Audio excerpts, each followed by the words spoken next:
আকাশবাণী আগরতলা স্থানীয় সংবাদ পড়ছে দেবাশিস দে।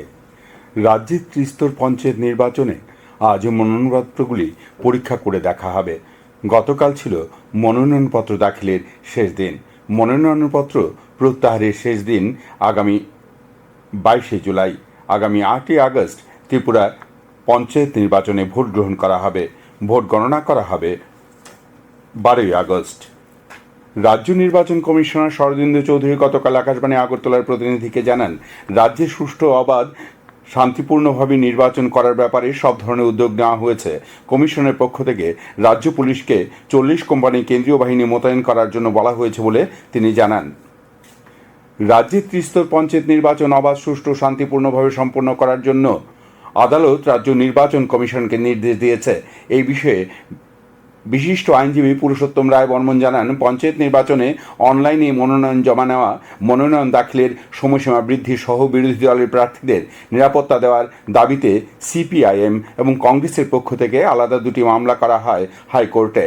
গতকাল বিচারপতি অরিন্দম লোধ এবং বিচারপতি সব্যসাচী দত্ত পুরকায়স্থের ডিভিশন বেঞ্চ দুটি মামলার একসঙ্গে শুনানির পর রায় ঘোষণা করেন। আইনজীবী শ্রী রায়বর্মন জানান, হাইকোর্ট মনোনয়ন জমা দেওয়ার সময় বৃদ্ধি এবং অনলাইনে মনোনয়ন জমা করা আবেদনটি হাইকোর্ট খারিজ করেছে। তবে পঞ্চায়েত নির্বাচনকে ঘিরে আইন শৃঙ্খলা শান্তিপূর্ণ রাখার জন্য হাইকোর্টের পক্ষ থেকে রাজ্য সরকারকে নির্দেশ দেওয়া হয়েছে। ত্রিস্তর পঞ্চায়েত নির্বাচনে পশ্চিম ত্রিপুরা জেলা পরিষদের জন্য গতকাল বিজেপি মনোনীত প্রার্থীরা তাদের মনোনয়নপত্র দাখিল করেন। তার আগে একটি মিছিল আগরতলা রবীন্দ্র শতবার্ষিকী ভবন থেকে শুরু হয়ে পশ্চিম ত্রিপুরা জেলা শাসকের কার্যালয়ের সামনে শেষ হয়। মিছিলে উপস্থিত ছিলেন মুখ্যমন্ত্রী অধ্যাপক ডাক্তার মানিক সাহা, প্রদেশ বিজেপি সভাপতি রাজীব ভট্টাচার্য, আগরতলা পুর নিগমের মেয়র তথা বিধায়ক দীপক মজুমদার সহ অন্যান্য কার্যকর্তারা। মিছিল শেষে প্রার্থীরা নির্বাচন আধিকারিক তথা পশ্চিম ত্রিপুরার জেলা শাসক ডক্টর বিশাল কুমারের হাতে মনোনয়নপত্র তুলে দেন। গতকাল জুলাইবাড়ি ব্লকের বিডিওর কাছে মনোনয়ন দাখিল করেন বিজেপির জুলাইবাড়ি পঞ্চায়েত সমিতির প্রার্থীরা। মনোনয়নপত্র দাখিল করার সময় সমবায় মন্ত্রী শুক্লাচরণ নোয়াতিয়া সহ স্থানীয় বিজেপি নেতারা উপস্থিত ছিলেন। জাতীয় কংগ্রেসের এক প্রতিনিধি দল গতকাল রাজভবনে গিয়ে রাজ্যপাল ইন্দ্র সেনা রেড্ডি নাল্লুর সঙ্গে সাক্ষাৎ করেন। প্রতিনিধি দল রাজ্যপালের কাছে রাজ্যের ত্রিস্তর পঞ্চায়েত নির্বাচন অবাধ, সুষ্ঠু ও শান্তিপূর্ণভাবে সম্পাদনের জন্য উদ্যোগ গ্রহণের অনুরোধ করেন। লোকসভার উপ বিরোধী দলনেতা গৌরব গগৈ পরে সংবাদ মাধ্যমের কাছে জানান, বর্তমানে রাজ্যে নির্বাচনের কোনো পরিস্থিতি নেই বলে রাজ্যপালকে জানানো হয়েছে। প্রতিনিধি দলে ছিলেন লোকসভার উপ বিরোধী দলনেতা গৌরব গগৈ, লোকসভার সাংসদ তারিক আনোয়ার, এআইসিসি ত্রিপুরা ইনচার্জ গিরিশ চোদনকর, সর্বভারতীয় কংগ্রেস কমিটির সম্পাদিকা জারিতা লাইতফ্লাং, প্রদেশ কংগ্রেস সভাপতি আশিস কুমার সাহা, বিধায়ক সুদীপ রায় বর্মন। খাদ্য অধিকর্তা নির্মল অধিকারী গতকাল জানিয়েছেন, রাজ্যের নিত্য প্রয়োজনীয় সামগ্রী মূল্য নিয়ন্ত্রণে রাখার ব্যাপারে রাজ্য সরকার তদারকি করছে। আলু ও পেঁয়াজের দাম নিয়ন্ত্রণ রাখতে সরকারের উদ্যোগ।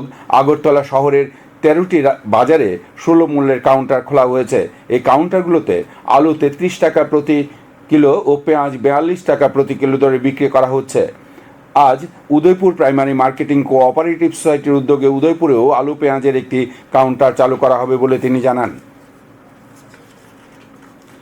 অল ত্রিপুরা ব্লাইন্ড অ্যাসোসিয়েশনের উদ্যোগে গতকাল আগরতলার মহারানী তুলসীবতী বালিকা বিদ্যালয়ে কবিগুরু রবীন্দ্রনাথ ঠাকুর ও বিদ্রোহী কবি কাজী নজরুল ইসলামের জন্মজয়ন্তী উদযাপন করা হয়। অনুষ্ঠানের উদ্বোধন করেন তথ্য সংস্কৃতি দপ্তরের সচিব প্রদীপ কুমার চক্রবর্তী।